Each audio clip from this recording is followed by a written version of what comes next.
Hello दोस्तों, good morning. और आज जो है हम भूगोल में नया टॉपिक लेकर आए हैं, पृथ्वी की गतियाँ।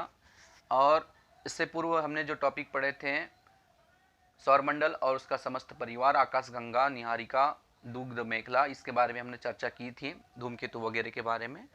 और आज जो है पृथ्वी की गतियाँ के संदर्भ में आज हम चर्चा करने वाले विशेष तौर पर। और आप सभी को पता है कि पृथ्वी की समस्त ग्रहों के समान भी जो है इसकी दो गतियाँ होती हैं। गति एक आपको दिख रही घूर्णन, जिसको मूवमेंट बोला जाता है, और दूसरी गति आपको दिख रही परिक्रमण, जिसको रिवोल्यूशन कहा जाता है।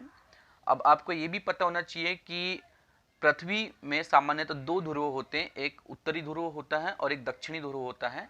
उत्तरी ध्रुव को हम नॉर्थ पोल बोलते हैं, साउथ पोल बोलते हैं दक्षिणी ध्रुव को। और पृथ्वी अपने अक्ष पर आपको पता है कि यह 23/1/2 अंश झुकी हुई है। पृथ्वी अपने अक्ष पर कितनी झुकी हुई है? तो 23/1/2। और पृथ्वी को अपने अक्ष पर जब घूमती है, ठीक है, पृथ्वी जब अपने अक्ष पर निरंतर घूमते रहती है तो लगभग 24 घंटे में एक चक्कर पूर्ण करती है। और एक चक्कर जब पूरा करती तो इसे ही हम जो है घूर्णन गति कहते हैं। क्या कहते हैं? घूर्णन गति कहते हैं। या इसे हम पृथ्वी की दैनिक गति भी कह सकते हैं। घूर्णन गति बोले या तो दैनिक गति बोले तो बात एक ही है। इसे भी हम पृथ्वी की घूर्णन गति या दैनिक गति के नाम से भी जानते हैं। और पृथ्वी का अपने अक्ष या कक्षा तल पर बने जो है 23.5 से अक्ष पर झुकी होने के कारण, इसी कारण पृथ्वी पर दिन और रात की जो घटनाएं हैं वो घटती रहती हैं। और उसके बाद हम यदि बात करें तो पृथ्वी अपने अक्ष पर घूमते हुए लगभग 1,00,000 किलोमीटर प्रति घंटे की गति से सूर्य की परिक्रमा कर रही है। यानी कि पृथ्वी जो है सूर्य की परिक्रमा करने के लिए जो लगभग जो है 1,00,000 है ना किलोमीटर, 1,00,000 किलोमीटर घंटे की स्पीड से, यानी कि 1,00,000 किलोमीटर प्रति घंटे की स्पीड से क्या कर रही है कि सूर्य का चक्कर लगा रही है, यानी कि सूर्य का परिक्रमा कर रही है। 1,00,000 प्रति घंटे किलोमीटर की गति से जो है सूर्य का निरंतर क्या कर रही है? परिक्रमण कर रही है।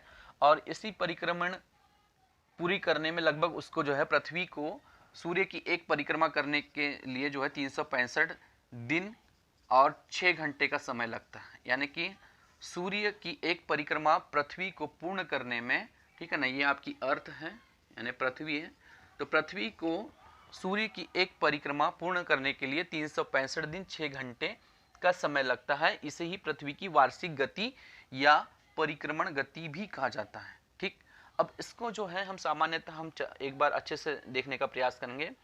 पृथ्वी प्रकाश और उष्मा, पृथ्वी को जो प्रकाश और जो उष्मा है, पृथ्वी को प्रकाश और जो उष्मा है ये किससे मिलती है? तो आपको पता होना चाहिए कि पृथ्वी को प्रकाश और उष्मा सिर्फ और सिर्फ जो है सूर्य से ही प्राप्त होती है। पृथ्वी को प्रकाश भी सूर्य से ही प्राप्त होता है और उष्मा के रूप में भी सूर्य से ही पृथ्वी को उष्मा प्राप्त होती है।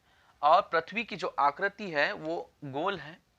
अतः पृथ्वी अपने अक्ष पर घूमते समय इसका आधा भाग जो है सूर्य में से ढका होता है। जब पृथ्वी सूर्य की परिक्रमा करती तो इसका जो आधा जो भाग है यह सूर्य से क्या होता है? ढका होता है। ठीक है ना, इसका जो आधा भाग है वो सूर्य से क्या होता है? ढका होता है। ठीक है ना, जिस कारण इसका आधा भाग ढका होता है, दूसरा आधा भाग जो है प्रकाश में रहता है और आधा भाग अंधेरे में रहता है। ठीक है, और एक इस प्रकार उसका प्रत्येक भाग एक निश्चित अवधि के लिए सूर्य के प्रकाश में आते हैं और फिर उससे कुछ समय के बाद में ओझल हो जाते हैं। पृथ्वी के प्रकाश वाले भाग में, जहां पर आपको पृथ्वी का जो ये प्रकाश वाला जो भाग दिख रहा है, ये प्रकाश वाले भाग में जो है यहाँ पर दिन की अवधि होती है, यानी दिन होता है यहाँ प्रकाश वाले भाग में जहाँ दिन है। और यहाँ पर जो है जहाँ पर वो पृथ्वी अंधेरा होती है तो इसमें यहाँ पर रात की प्रक्रिया चलते रहती है। ठीक है, इतनी बात समझ आ गई। अब आगे हम बढ़ते हैं कि पृथ्वी के घूर्णन के कारण ही उसके सभी भागों में दिन और रात की वृद्धि देखने को मिलती है। दिन, पृथ्वी जब सूर्य की परिक्रमा करती है तो उसमें दिन और रात की अवधि सामान्यतः होती है। उसके बाद हम आगे देखते हैं तो घूर्णन गति के बारे में हम पुनः एक बार चर्चा करते हैं कि ये घूर्णन गति होता क्या है। तो घूर्णन का मतलब क्या होगा भाई? पृथ्वी अपने अक्ष पर पश्चिम से पूर्व दिशा की ओर लट्टू की भांति घूमती है। पृथ्वी अपने एक्सिस पर, अगर एक्सिस पर पूछ रहा है तो पृथ्वी अपने अक्ष पर, पृथ्वी अपने एक्सिस पर, पृथ्वी एक्सिस पर पश्चिम से पूर्व की ओर घूमती है। ठीक है ना, पृथ्वी अपने एक्सिस पर पश्चिम से पूर्व की ओर घूमती है। याद रखिएगा, पश्चिम से पूर्व की ओर घूमती है, लट्टू की भांति घूमती है। इसे ही जो है घूर्णन गति कहते हैं। और एक चक्कर इसको पूर्ण करने में, एक चक्कर पूर्ण करने में जो है कुल 24 घंटे का समय लगता है। कितने घंटे का कितने घंटे का डियर मित्रों? 24 घंटे का समय लगता है। इसे ही हम या तो दैनिक गति बोलते हैं या घूर्णन गति बोलते हैं। नाम इसको आप दैनिक गति भी बोल सकते हैं या घूर्णन गति के नाम से भी संबोधित कर सकते हैं। उसके बाद यदि हम देखा जाए तो दिन और रात की प्रक्रिया क्या होती है, तो यहाँ पर दोस्तों दिन रात की भी यहाँ पर प्रोसेस चलती है। अब ये दिन रात की प्रोसेस क्या होती है हम उसको भी देखने का प्रयास करेंगे। चूंकि आपको पता है कि पृथ्वी अपने अक्ष पर लगभग 23.1/2 अंश झुकी हुई है। आपको दिख रहा है कि पृथ्वी अपने अक्ष पर कितना झुकी हुई है, 23.5 डिग्री अंश झुकी हुई है। और पृथ्वी पर दिन और रात की अवधि में अंतर पाया जाता है। यह एक चक्कर, आपको पता है कि पृथ्वी एक चक्कर लगाने में 24 घंटे का समय लेती है, तो इससे हम दैनिक गति कहते हैं। तो इससे स्पष्ट हो जाता है कि पृथ्वी झुकी नहीं होती तो दिन और रात बराबर बिल्कुल भी नहीं होती। अगर पृथ्वी अपने अक्ष पर नहीं झुकी होती तो दिन और रात की प्रक्रिया पूर्ण नहीं होती। ये आपको स्पष्ट है। उसके बाद में हम बात करते हैं कि घूर्णन हो गया। एक बार फिर परिक्रमण की यदि बात करें तो परिक्रमण होता क्या है ये भी हम स्पष्ट रूप से देखने का प्रयास करेंगे। फिर परिक्रमण का मतलब क्या होता है? जब पृथ्वी सूर्य का चक्कर अंडाकार मार्ग में लगाती है। ठीक है, ये आपका सूर्य है। जब पृथ्वी सूर्य का चक्कर, है ना, ये पृथ्वी है। जब पृथ्वी सूर्य का चक्कर जो है एक अंडाकार मार्ग में लगा रही है, आपका जो है लगा रही है। ठीक है, जब पृथ्वी सूर्य का चक्कर एक अंडाकार मार्ग में लगाती, ये आपकी पृथ्वी है।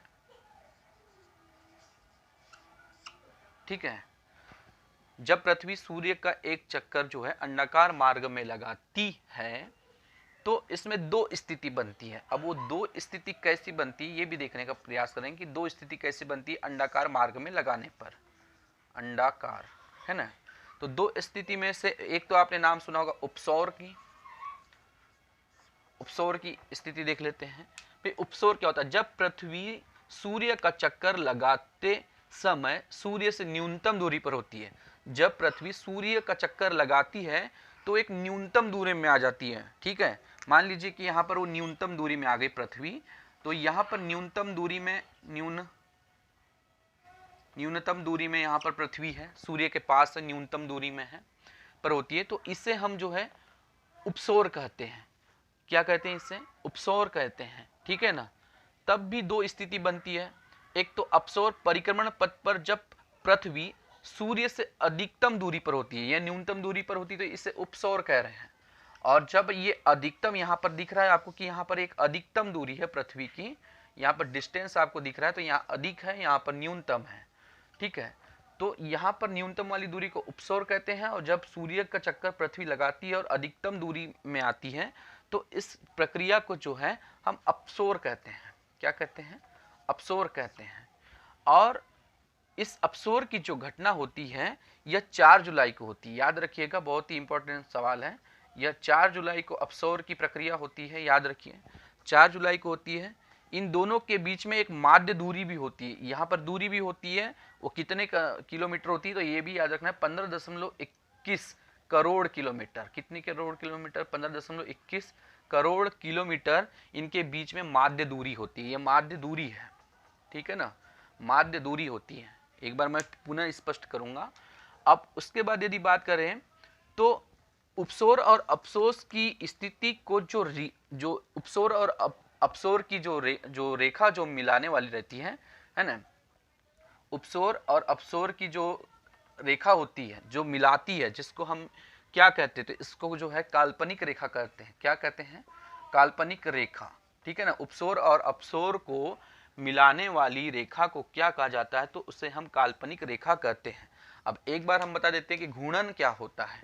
भाई पृथ्वी की दो गतियां होती, एक का नाम है घूर्णन और एक का नाम है परिक्रमण। घूर्णन का मतलब है कि पृथ्वी जब अपने अक्ष पर, एक्सिस पर घूमती है पश्चिम से पूर्व दिशा में, तो पृथ्वी को अपने अक्ष पर घूमने के लिए एक चक्कर पूर्ण करने के लिए उसे 24 घंटे का समय लगता है।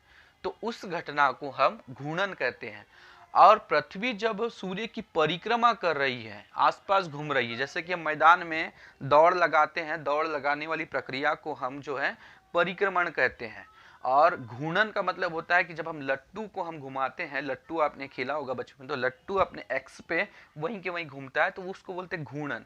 तो पृथ्वी अपने अक्ष पर जो है एक घूर्णन गति करने के लिए उसे 24 घंटे का समय लगता है एक चक्कर में।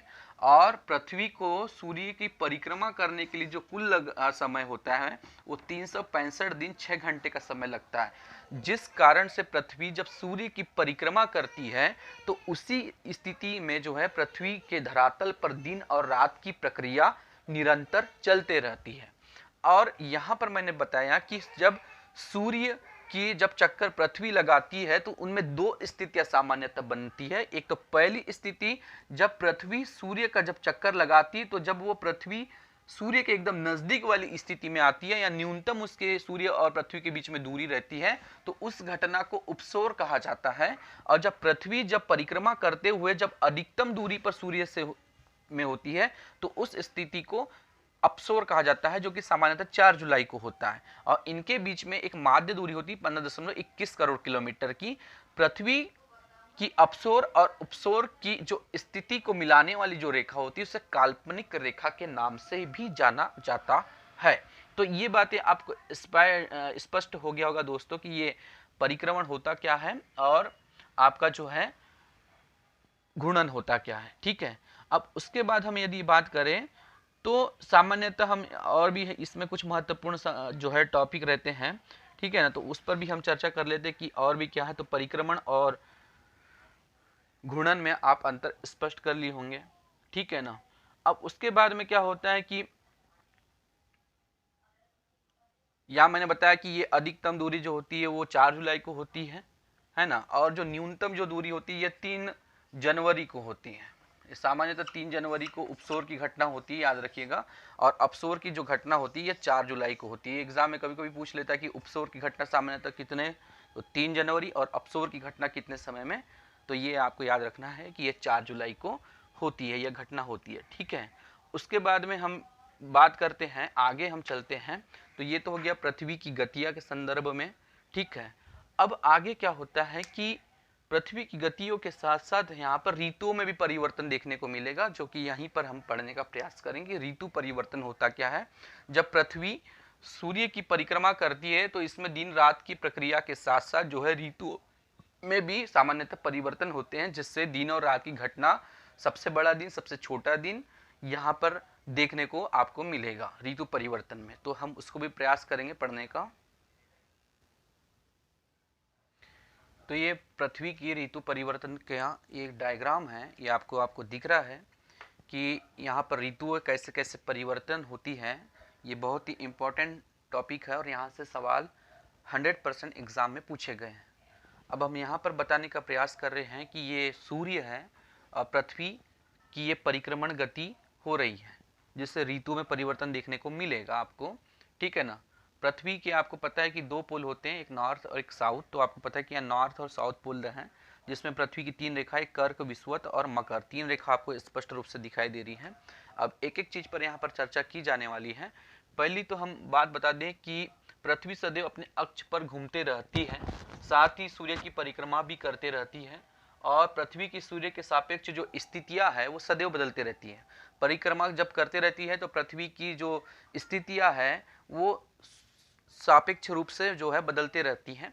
अब बदलते रहती तो पृथ्वी के परिक्रमण में मुख्य 4 प्रमुख अवस्थाएं आपको देखने को मिलेगी। यहाँ पर मुख्य 4 अवस्था देखने को मिलने वाली है आपको, तो आप बहुत ध्यान से देखिएगा। इन्हीं अवस्थाओं को ऋतु परिवर्तन के नाम से जाना जाता है, ठीक है ना।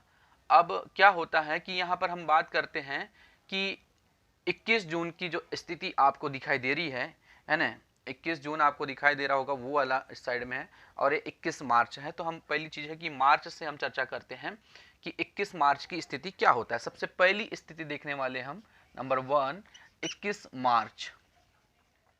21 मार्च की स्थिति को हम स्पष्ट रूप से देखेंगे। बहुत स्लोली मोशन में आपको समझाया जा रहा है, बहुत ही स्पष्ट चीजें आपके सामने विषय वस्तु को रखी जा रही है, जो कि आप इसको अच्छे से आप नोट्स अपने तैयार कर सकते हैं एमपीपीएससी मेंस के लिए। और इसको आप डायग्राम को अपने कॉपी में भी बना सकते हैं। 21 मार्च की पहली स्थिति हम देखने का प्रयास करेंगे। इस समय सूर्य भूमध्य रेखा पर सीधे चमक रहा है। अब 21 मार्च में आइएगा तो इसमें देखिए कि इस समय जो 21 मार्च वाली आपको जो स्थिति दिख रही है मार्च में, तो 21 मार्च को जो सूर्य है वो सीधा जो है भूमध्य रेखा पर चमक रहा है। यानी कि कहाँ चमक रहा है? भूमध्य रेखा पर चमकने वाला है सूर्य। 21 मार्च को सूर्य कहाँ चमकेगा? तो ये भी याद आपको रखना है कि 21 मार्च को सूर्य पुनः विषुवत रेखा की ओर उन्मुख होता है। ठीक है, तो हम पहली चीज है कि हम 21 मार्च की स्थिति को देख रहे हैं। तो 21 मार्च के समय सूर्य पुनः भूमध्य रेखा पर सीधे चमकता है और इस दिन दोनों गोलार्ध में सूर्य का प्रकाश बराबर मात्रा में पड़ता है। उत्तरी गोलार्ध में भी प्रकाश इसका बराबर पड़ता है और दक्षिणी गोलार्ध में प्रकाश जो है बराबर भागों में विभक्त होता है। 21 मार्च को सूर्य की स्थिति कहाँ होती है? तो यहाँ पर आपको दिख रहा है विषुवत रेखा पर होती है, जो कि दिन और रात में यहाँ पर प्रकाश जो सूर्य का है वो बराबर भागों में डिवाइडेड होता है। उसके बाद में क्या होता है कि इस दिन दोनों गोलार्ध में दिन और रात की अवधि बराबर होती है। तो इसी सूर्य की जब जो है किरणें आपको दिख रही है, तो सूर्य की किरणें जब भूमध्य रेखा पर पड़ती है तो यहाँ पर जो है दिन के समय में दोनों भागों में क्या होता है, उत्तरी और दक्षिणी गोलार्ध में प्रकाश निरंतर बराबर मात्रा में पहुंचता है, जिस वजह से क्या होता है कि यहाँ पर दिन और रात दोनों जो होते हैं वो बराबर ही होते हैं। 21 मार्च को दिन और रात दोनों कैसे होते हैं? बराबर होते हैं। इसी परिक्रमण गति के कारण भी क्या होता है कि दिन और रात बराबर होते हैं। इसी को हम जो है बसंत विषु के नाम से जानते हैं। इसी क्षेत्र को हम बसंत विषु के नाम से जानते हैं। जब सूर्य की किरणें विषुवत रेखा पर लंबवत पड़ती है तो उस समय उत्तरी गोलार्ध और दक्षिणी गोलार्ध में प्रकाश सूर्य का बराबर मात्रा में पहुंचता है, जिससे सर्वत्र क्या होते हैं, दिन और रात बराबर होते हैं 21 मार्च को, जिसे बसंत विषु के नाम से जाना जाता है। अब उसके बाद में क्या होगा कि सूर्य जो है दक्षिणयान से जो है दक्षिणयान होता है, यहाँ पर आता है, आपको दिख रहा है 21 जून वाले क्षेत्र में आता है। ये जो आपको दिख रहा है 21 जून का क्षेत्र दिख रहा है। अब इस पर हम चर्चा करेंगे। तो 21 मार्च वाली मैंने बता दिया यहाँ पर क्या होता है। 21 मार्च में मैं बताया कि सूर्य कहाँ चमकता है। तो सूर्य जो है चमक रहा कहाँ पर आपका देखिएगा, भूमध्य रेखा पर। कहाँ चमक रहा है सूर्य 21 मार्च को? विषुवत बोले या भूमध्य बोले, आप कंफ्यूज ना हो, विषुवत और भूमध्य एक ही बात है। तो सूर्य की किरणें 21 मार्च को भूमध्य रेखा पर लंबवत पड़ती है, जिससे जो है पृथ्वी के दोनों भागों में, उत्तरी गोलार्ध में और दक्षिणी गोलार्ध में जो है प्रकाश दोनों बराबर भागों में पहुंचता है, जिस वजह से यहाँ पर जो इस क्षेत्र में 21 मार्च को दिन और रात की प्रक्रिया बराबर होती है, जिसे बसंत विषु के नाम से जाना जाता है। अब हम आगे बात करते हैं 21 जून की स्थिति नंबर 2। 21 जून की स्थिति, ठीक है, ये नंबर दूसरी स्थिति आपको देखने को मिल रही कि 21 जून में होता क्या है। 21 मार्च के बाद जब सूर्य उत्तरयान होता है, यानी यहाँ पर दक्षिणयान से जब सूर्य उत्तरयान होता है, यहाँ पर आता है, तो 21 जून को सूर्य की स्थिति कहाँ होती है? उत्तर क्षेत्र में होती है, पृथ्वी के उत्तरी गोलार्ध में होती है। उस समय उत्तरयान होता है तो उत्तरी गोलार्ध में सूर्य की किरणें कैसी पड़ती है? एकदम सीधी पड़ती है। यहाँ पर जो सूर्य की किरणें कैसी पड़ रही है?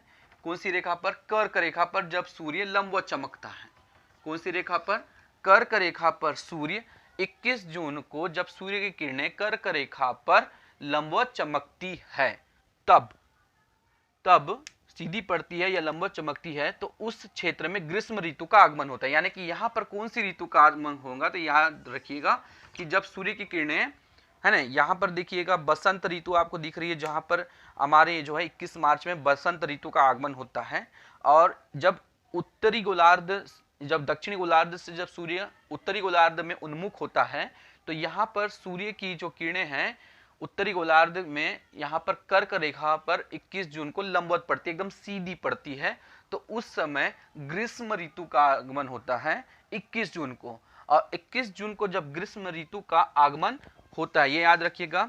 और 21 जून को सूर्य कर्क रेखा में कैसे चमकता है? तो एकदम सीधा चमकता है, सबसे सीधा चमकता है। और 21 जून को जो है के बाद जब सूर्य जो है, मार्च के बाद जो है सूर्य आपको दिख रहा है, तो 21 जून के बाद सूर्य क्या होता है कि मार्च के बाद उत्तरायण होने लगता है। उत्तरी गोलार्ध में दिन की अवधि यहाँ पर क्या होता है कि बढ़ने लगती है, यहाँ पर दिन की अवधि उधर में बढ़ने लगती है, ठीक है ना। और इस परिणाम स्वरूप क्या होता है कि जिससे ग्रीष्म ऋतु का वहां आगमन होता है। तो 21 जून को उत्तरी गोलार्ध में दिन की लंबाई सबसे अधिक होती है, ठीक है ना, सीधी रेखा चमकता है, तो इसलिए उत्तरी गोलार्ध में जून को सबसे बड़ा दिन होता है, 21 जून को सबसे बड़ा दिन होता है। बात समझ आ रही है? जब यहाँ पर जो है, यहाँ पर 21 जून को जो है सबसे बड़ा दिन होता है, उसी समय सबसे बड़ा दिन, और सबसे बड़ा दिन होने के साथ साथ जो है यहाँ पर 21 जून को अंतर्राष्ट्रीय योग दिवस के रूप में भी मनाया जाता है। प्रत्येक वर्ष अंतर्राष्ट्रीय यूएनओ के द्वारा जो है यहाँ पर योग दिवस भी मनाया जाता है, क्योंकि सबसे बड़ा दिन होता है पृथ्वी के धरातल पे उस समय।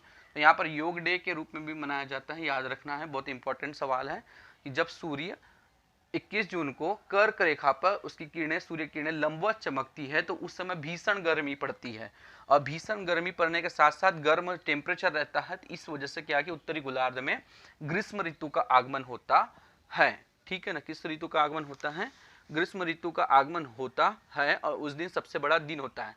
और दक्षिणी गोलार्ध में, ये उत्तरी गोलार्ध में सबसे बड़ा दिन, और दक्षिणी गोलार्ध में सबसे छोटा दिन होता है। क्या होता है? सबसे छोटा दिन होता है, याद रहेगा, ठीक है। जब सूर्य की किरणें उत्तरी गोलार्ध में कर्क रेखा पर लंबवत पड़ती है उत्तरी गोलार्ध में, तो उस समय 21 जून को सबसे बड़ा दिन होता है, और उसी दिन अंतर्राष्ट्रीय योग दिवस मनाने की भी शुरुआत की गई थी, ठीक है, 2016 से।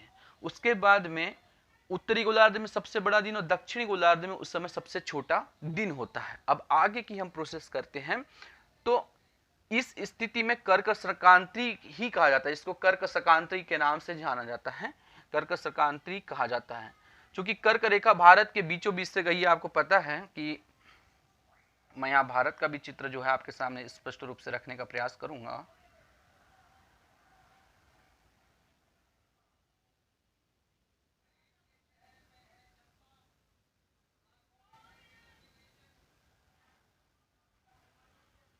ठीक है, ये भारत है। तो भारत के बीचों बीच से जो है कौन सी रेखा गई है? तो आपको पता होना चाहिए, कर्क रेखा गई है, जो कि 23.1/2 अंश अपने अक्ष पर झुकी हुई है, ठीक है। तो भारत के 8 राज्यों से जो है कर्क रेखा होकर जाती है।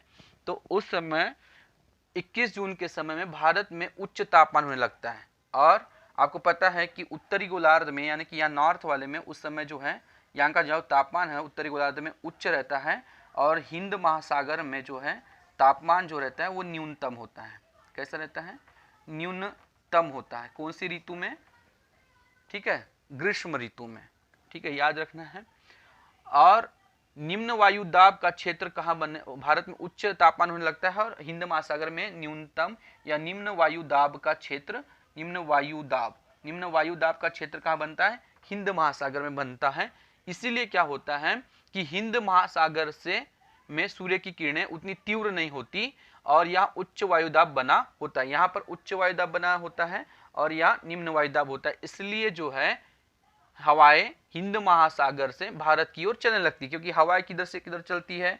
निम्न वायुदाब से उच्च वायुदाब की ओर। इसलिए हवाएं हिंद महासागर से उच्च जो दाब वाला जो क्षेत्र है भारत की ओर, हवाएं हिंद महासागर से उठकर भारत की ओर चलने लगती है, ठीक है। जिससे भारत के कुछ क्षेत्रों में क्या होता है कि भीषण जो है मानसून का प्रभाव देखने को मिलता है। तो यहाँ पर कई क्षेत्रों में वर्षा होती है। तो यहाँ पर जो मध्य प्रदेश में जब वर्षा होती है, तो मध्य प्रदेश में वर्षा, एमपी में जब वर्षा होती है, तो उसको बेटा मावठा के नाम से जानते हैं। किसके नाम से? मावठा।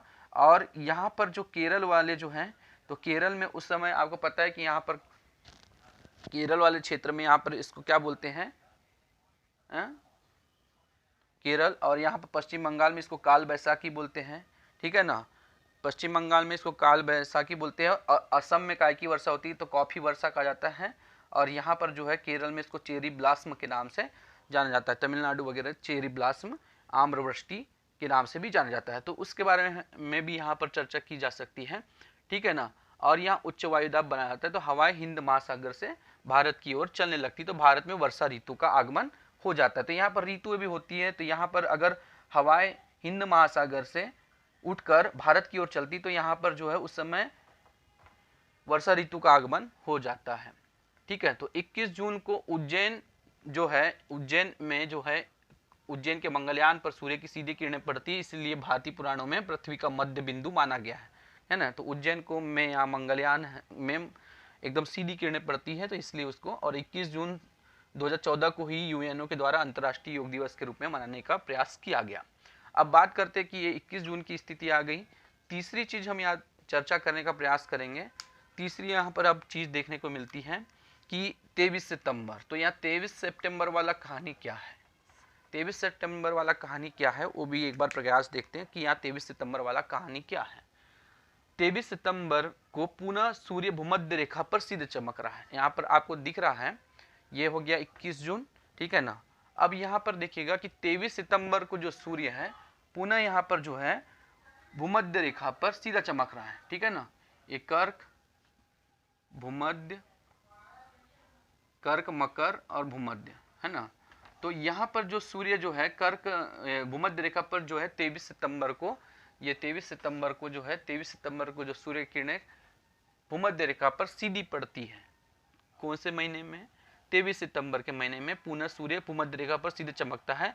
और दोनों गोलार्धों में दिन की जो अवधि होती है उत्तरी और दक्षिणी गोलार्धों में बराबर होती है, समान होती है, इसलिए इस ऋतु को हम शरद ऋतु के नाम से भी जानते हैं। इसलिए 21 मार्च और 23 सितंबर को सर्वत्र दिन और रात कैसे होंगे, बराबर होते हैं, ठीक है। तो ये तीन स्थिति आपको याद रखनी। चौथी स्थिति जो आपको यहाँ दिख रही है 22 दिसंबर की, ठीक है। अब 22 दिसंबर को होता क्या है, 22 दिसंबर को होता क्या है, तो 22 दिसंबर की स्थिति को देखते हैं। तो 23 सितंबर के बाद सूर्य जो है उत्तरायण से जो है पुनः यहाँ पर दक्षिणायन होने लगता है, उत्तरायण से जो है दक्षिण की ओर आने लगता है। तो उत्तरायण से दक्षिणायन होने लगता है तो दक्षिणी गोलार्ध में सूर्य की किरणें पड़ने लगती है और ग्रीष्म ऋतु का यहाँ पर आगमन होता है। तो दक्षिणी गोलार्ध में जो है सूर्य की किरणें पड़ने लगती है और यहाँ पर कौन सी ऋतु का आगमन होने लगता है, शीत ऋतु का आगमन होने लगता है, ठीक है ना। यानी ग्रीष्म ऋतु का आगमन होने लगता है, उत्तरी गोलार्ध में शीत ऋतु, उत्तरी गोलार्ध में यहाँ पर जो रहती है वो शीत ऋतु रहती है और दक्षिणी गोलार्ध में ग्रीष्म ऋतु का आगमन होने लगता है, ठीक। उसके बाद में 22 दिसंबर को सूर्य पुनः मकर रेखा पर चमकता है, यानी 22 दिसंबर को जो सूर्य है पुनः यहाँ पर जो है मकर रेखा पर चमकता है, ठीक है। तो मकर रेखा में जब सूर्य 22 दिसंबर को चमकेगा तो क्या होगा कि सीधे पड़ता है तो दक्षिण गोलार्ध में सबसे बड़ा दिन होता है ना, दक्षिणी गोलार्ध में यहाँ सबसे बड़ा दिन होता है और यहाँ पर छोटा दिन होता है। तो 22 दिसंबर को दक्षिणी गोलार्ध में सबसे बड़ा दिन और सबसे छोटा दिन यहाँ पर उत्तरी गोलार्ध में देखने को मिलता है, ठीक है ना। इस स्थिति को हम मकर संक्रांति कहा जाता है। इस तरह ऋतुओं में परिवर्तन होता है। तो पृथ्वी का क्या, पृथ्वी का सूर्य के चारों ओर परिक्रमण के ही दौरान जो है ऋतुओं में चेंजेस देखने को मिलता है, ठीक है ना। तो जब पृथ्वी सूर्य की परिक्रमा करती है तो ऋतुओं में भी क्या होता है, स्वतः चेंजेस होता है। और यहाँ पर ऋतुओं में चेंजेस होने के साथ साथ क्या होता है कि जब भारत में टेम्परेचर उच्च रहता है और हिंद महासागर का टेम्परेचर न्यून होता है तो यहाँ पर न्यून वायुदाब का क्षेत्र बनता है हिंद महासागर में, तो हवाएं निम्न वायुदाब से उच्च वायुदाब की ओर चलने लगती। तो यहाँ पर जो है यहाँ पर मानसून उठने लगता है एमपी के और भारत उत्तर भारत के क्षेत्र में। चूंकि यहाँ पर हिमालय तटवर्ती क्षेत्र है तो हिमालय तटवर्ती क्षेत्रों से भी क्या होता है कि यहाँ पर हिमालयी वनों में 10% की मात्रा में देखा जाए तो में यहाँ पर नमी बनी रहती, तो इसलिए यहाँ से हवाएं फिर बाद में जो है इधर में आती है भारत से उत्तर भारत में। फिर क्या होता है कि यहाँ पर उच्च वायुदाब की जगह में या निम्न वायुदाब बना रहता है और उस समय हिंद महासागर में उच्च वायुदाब बना रहता है, इसलिए भारत से हवाएं पुनः जो है हिंद महासागर की ओर होती है, इसलिए भारत में उसे लौटता हुआ मानसून कहते हैं। तो लौटता हुआ मानसून से क्या होता है कि भारत के कुछ राज्यों में वर्षा होती है, जैसे कि मध्य प्रदेश में वर्षा होती है तो उस क्षेत्र को मावठा कहते हैं। अगर पश्चिम बंगाल में वर्षा होती है उसको काल बैसाखी बोलते हैं। असम में काय की वर्षा होती है तो कॉफी वर्षा बोलते हैं और केरल में उसको चेरी ब्लास्म बोलते हैं, ठीक है। तो ये जो है भारत की स्थिति है। तो ऋतु परिवर्तन में कॉन्सेप्ट क्लियरली होने चाहिए। हालांकि क्या है कि ऋतु परिवर्तन से सवाल बहुत पूछे जाते हैं। आपको पूछेगा कि सबसे बड़ा दिन कौन सा है, तो 21 जून को सबसे बड़ा दिन होता है और इसी दिन जो है सबसे बड़ा दिन होने की वजह से योग दिवस, अंतर्राष्ट्रीय योग दिवस सन 2014 से मनाने का प्रारंभ किया गया। और उत्तरी गोलार्ध में जो है 21 जून को सबसे बड़ा दिन होता है, दक्षिण गोलार्ध में सबसे छोटा दिन होता है। दिन और रात बराबर कब होते हैं, तो 21 मार्च और 23 सितंबर को दिन और रात की प्रक्रिया दोनों बराबर होती है, ठीक है ना। सबसे बड़ा दिन कब होता है, सबसे छोटा, तो सबसे बड़ा जो दिन होता है सबसे बड़ा दिन दक्षिणी गोलार्ध में होता है 22 दिसंबर को, सबसे छोटा दिन होता है वो उत्तरी गोलार्ध में। ठीक है, इतनी चीजें आपको याद रखनी है। तो इससे भी कई बार जो है एग्जाम में सवाल भी पूछे जाते हैं। ठीक है ना, तो एक बार आपको ये चीजें पुनः स्पष्ट रूप से समझ नहीं आई होगी तो मैं फिर से आपके पास में दोहराने का प्रयास करूंगा कि ये चीजें क्या है।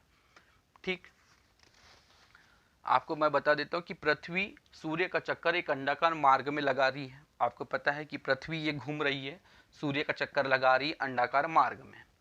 अब अंडाकार मार्ग में जब लगा रही है चक्कर, तो आपको देखना है कि पृथ्वी पश्चिम से पूर्व दिशा की ओर घूम रही है। भाई पृथ्वी पश्चिम से पूर्व दिशा की ओर घूम रही है। अब यहाँ पृथ्वी जब पश्चिम से पूर्व दिशा की ओर चक्कर लगा रही है, तो जिसके कारण क्या है कि सूर्य के सापेक्ष जो है पृथ्वी की जो है स्थितियां बनती रहती है। तो वो स्थिति जो बनती है वो चार सामान्यतः स्थिति बनती है कि 21 मार्च, 21 जून, 23 सितंबर, 22 दिसंबर, तो चार स्थिति आपको देखने को मिलेगी। तो यहाँ पर जो है हम जो सबसे पहले हम यहाँ से स्टार्ट करते हैं। तो 21 मार्च वाली प्रक्रिया में क्या हो रहा है, इस समय सूर्य जो है भूमध्य रेखा पर सीधे चमक रहा है। इस समय सूर्य की किरणें सीधे भूमध्य रेखा पर चमक रही है या पड़ रही है। तो सूर्य की किरणें 21 मार्च को सीधे कहां पर लंबवत चमकती है, भूमध्य रेखा पर। और भूमध्य रेखा पर जब सीधे लंबवत चमकती तो इस दिन दोनों गोलार्धों में, यानी कि 21 मार्च में दोनों गोलार्धों में, यानी उत्तरी गोलार्ध और दक्षिणी गोलार्ध में सूर्य का जो प्रकाश है वो आधे आधे भाग में बराबर बराबर भागों में डिवाइडेड हो जाता है। तो उस क्षेत्र को क्या कहते हैं कि उस क्षेत्र में दिन और रात की जो प्रक्रिया है वो सामान्यतः बराबर होती है। तो ये 21 मार्च वाली प्रक्रिया है। और 21 मार्च के बाद जो सूर्य है दक्षिणी गोलार्ध से उत्तरी गोलार्ध की ओर उन्मुख होता है। ठीक है, तो उस समय 21 जून में क्या होता है कि 21 मार्च के बाद सूर्य क्या होता है कि 21 मार्च के बाद उत्तरायण होने लगता है, उत्तर की ओर जाने लगता है। तो उत्तरायण होने लगता है तो उस समय 21 मार्च के बाद उत्तरायण होने लगता है सूर्य 21 जून को। तो उत्तरी गोलार्ध में सूर्य की किरणें कैसी पड़ती है, सीधे पड़ती है। यहाँ पर आपको जो दिख रहा है कि उत्तरी गोलार्ध में, ये वाले गोलार्ध में 21 जून को उत्तरी गोलार्ध में सूर्य की किरणें कर्क रेखा पर कैसी पड़ती है, एकदम लंबवत सीधी चमकती है। ठीक है, तो इस कारण क्या होता है कि वहां पर कौन सी ऋतु का आगमन होता है, तो आपके यहाँ स्पष्ट रूप में दिख रहा है ग्रीष्म ऋतु का आगमन होता है। जिस कारण से क्या होता है कि 21 जून को सूर्य कर्क रेखा पर सीधा चमकता है और उत्तरी गोलार्ध में 21 जून को सबसे बड़ा दिन देखने को मिलता है, और दक्षिणी गोलार्ध में, वहीं दक्षिणी गोलार्ध में 21 जून को सबसे छोटा दिन देखने को मिलता है। उसके बाद में इस स्थिति को और भी नाम से जाना जाता है, जैसे कि यहाँ पर लिखा गया कर्क संक्रांति के नाम से भी उसे जाना जाता है, कर्क संक्रांति के नाम से जाना जाता है। ठीक है, चूंकि आपको फिर मैंने एक मैप बताया कि भारत के 8 राज्य से जो है कर्क रेखा गुजरती है, इसलिए 21 जून के समय भारत में उच्च तापमान होता है। 21 जून के समय में भारत में 21 जून को टेम्परेचर जो रहेगा वो हाई रहता है। कैसा रहता है, 21 जून को टेम्परेचर हाई रहता है भारत में। ठीक है, होने से जो है निम्न वायुदाब का क्षेत्र, उस समय हिंद महासागर में जो है निम्न वायुदाब का क्षेत्र बनता है और भारत में उच्च वायुदाब का क्षेत्र बनता है। तो जो हवाएं हैं वो निम्न वायुदाब से उच्च वायुदाब की ओर भारत में प्रवेश करती है, और भारत में जब उच्च वायुदाब में प्रवेश करती है निम्न वायुदाब से उच्च वायुदाब की ओर, तो उस समय क्या होता है कि भारत में वर्षा ऋतु का आगमन होना प्रारंभ हो जाता है। जून महीने में 21 जून की तरफ में मानसून उठने लगता है, जिससे जो है भारत के कई क्षेत्रों में वर्षा होने लगती है। तो ये होगी चीज आपके पास। और दूसरी चीज है, अब बात आई ये 21 जून की भी हो गई। 21 मार्च, 23 सितंबर को मैं पुनः एक बार दोहरा देता हूँ। 23 सितंबर को पुनः सूर्य भूमध्य रेखा पर सीधे चमक रहा है। आप देख रहे हैं कि यहाँ 23 सितंबर ये वाला जो क्षेत्र आया है, तो 23 सितंबर को सूर्य पुनः भूमध्य रेखा पर यहाँ चमक रहा है, सीधे पड़ रही है इसकी किरणें भूमध्य रेखा पर, क्योंकि पृथ्वी चक्कर लगा रही है। अब सीधे जब 23 सितंबर को उसकी रेखा पड़ रही है, चमक रहा है 23 सितंबर को, तो इस समय क्या होता है कि सूर्य की किरणें भूमध्य रेखा पर 23 सितंबर को लंबवत चमकती है। तो यहाँ पर उत्तरी गोलार्ध और दक्षिणी गोलार्ध में सूर्य का प्रकाश बराबर भागों में विभक्त होता है। इस वजह से यहाँ पर भी दिन और रात की प्रक्रिया बराबर होती है। इसलिए 21 मार्च और 23 सितंबर को दिन और रात कैसे होते, एकदम इक्वल होते। ये तो स्वेयर क्वेश्चन है एग्जाम का कि दिन और रात की प्रक्रिया कब होती है, तो 21 मार्च और 23 सितंबर को। ठीक, उसके बाद में अब 22 दिसंबर की प्रक्रिया आ गई। ठीक है, ये 22 दिसंबर आ गया। अब 22 दिसंबर में 23 दिसंबर के बाद फिर 23 दिसंबर यहाँ खत्म हुआ। 23 दिसंबर से पुनः सूर्य जो है क्या होगा कि दक्षिणायन होने लगता है और दक्षिणी गोलार्ध में सूर्य की किरणें ग्रीष्म ऋतु सूर्य की किरणें पड़ने लगती है। ठीक है, और सूर्य की किरणें पड़ने लगती तो उस समय यहाँ पर ग्रीष्म ऋतु का आगमन हो जाता है। कौन से गोलार्ध में? दक्षिणी गोलार्ध में। तो दक्षिण गोलार्ध में जब सूर्य यहाँ पर दक्षिणायन से यहाँ पर उत्तरायण होता है, दक्षिणायन होने लगता है, उत्तरायण से दक्षिणायन होने लगता है, तो यहाँ पर जो है दक्षिणी गोलार्ध में सबसे बड़ा दिन होता है 22 दिसंबर को और उत्तरी गोलार्ध में सबसे छोटा दिन होता है। ठीक है ना, तो 22 दिसंबर को सूर्य मकर रेखा पर सीधे चमकता है, यानी 22 दिसंबर को सूर्य मकर रेखा पर सीधे चमकता है। इस वजह से दक्षिणी गोलार्ध में सबसे बड़ा दिन और उत्तरी गोलार्ध में सबसे छोटा दिन होता है, जिसे हम मकर संक्रांति कहते हैं। इसलिए पृथ्वी का सूर्य की परिक्रमा करने से ही ऋतुओं में सामान्यतः चेंजेस होता है या परिवर्तन देखने को मिलता है। तो ये इतनी जो चीजें हैं आपको स्पष्ट हो गई होगी, जो कि ये डायग्राम से। ठीक है ना, तो ये जो चीजें हैं आपको ऋतु परिवर्तन की स्पष्ट हो गई होगी। एग्जाम में सवाल आते हैं कि सबसे बड़ा दिन कब होता है, तो दिन सबसे बड़ा होता है 21 जून को और सबसे बड़ा दिन उत्तरी गोलार्ध में ही होता है। कर्क रेखा का पर जब सूर्य की किरणें चमकती है लंबवत, तो उत्तरी गोलार्ध में सबसे बड़ा दिन 21 जून को होता है। सबसे बात है कि सबसे बड़ा दिन पूछेगा तो 21 जून को। दिन और रात बराबर कब होते, तो 21 मार्च और 23 सितंबर को दिन और रात की प्रक्रिया दोनों बराबर होती है। उसके बाद अगर आपको पूछा कभी कि सबसे बड़ा दिन कब होता है, तो 22 दिसंबर में दक्षिणी गोलार्ध में ग्रीष्म ऋतु का आगमन जब होता है, तो 22 दिसंबर को सूर्य जो है यहाँ पर मकर रेखा पर चमकेगा, तो सबसे बड़ा दिन, और उत्तरी गोलार्ध में जो है 22 दिसंबर को सबसे छोटा दिन होता है। ठीक है, और यहाँ पर जो है यहाँ पर बताया मैंने कि 21 जून वाली प्रक्रिया में जो है 21 जून की प्रक्रिया में मैंने बताया कि यहाँ पर भारत में उच्च वायुदाब का क्षेत्र बना रहता है और चूंकि उसी समय 21 जून में हिंद महासागर में निम्न वायुदाब का क्षेत्र बना रहता है, इसलिए हवाएं निम्न वायुदाब से उच्च वायुदाब की ओर प्रवेश करती है। तो भारत के कुछ क्षेत्रों में क्या होती है कि वर्षा प्रारंभ हो जाती है। क्योंकि ये जो वाला जो क्षेत्र आपको जो दिख रहा है ये हिमालय तटवर्ती वाला इलाका है, इसलिए हिमालय तटवर्ती इलाकों में जो वन होते हैं उनमें नमी की मात्रा होती है। इस वजह से यहाँ पर भारत के कुछ क्षेत्र में उत्तरवर्ती भारत में क्या होती है कि वर्षा होती है। और जब यहाँ पर जो है ठंड के समय में क्या होता है कि यहाँ पर जो है हिंद महासागर में उस समय क्या होता है कि यहाँ पर उच्च वायुदाब बना रहता है, भारत में यहाँ निम्न वायुदाब बना रहता है। तो निम्न वायुदाब से हवाएं पुनः क्या होती है हिंद महासागर में चलती है, इसलिए इसे लौटता हुआ मानसून कहते हैं, जिससे एमपी में लौटते हुए मानसून को मावठा कहते हैं। तो मावठा से वर्षा होती है। कर्नाटक में इसी क्षेत्र को कर्नाटक में जो है चेरी ब्लास्म कहते हैं। कर्नाटक में चेरी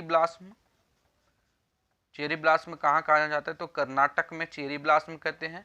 ठीक है, पश्चिम बंगाल यहाँ आपको दिख रहा है, तो पश्चिम बंगाल में इसको काल वैसाखी कहा जाता है ना। लौटते हुए मानसून से जो वर्षा होती है तो पश्चिम बंगाल में इसको काल वैसाखी कहा जाता है, याद रखिएगा। और केरल में आपको पता है कि यहाँ केरल में सबसे काय की ज्यादा वर्षा होती है, तो यहाँ पर इसको चाय वर्षा या काफी वर्षा के नाम से भी जाना जाता है। ठीक है ना, चाय वर्षा या काफी वर्षा के नाम से जाना जाता है। ठीक है, और कर्नाटक में इसको चेरी ब्लास्म या मैंगो सावर भी कहा जाता है।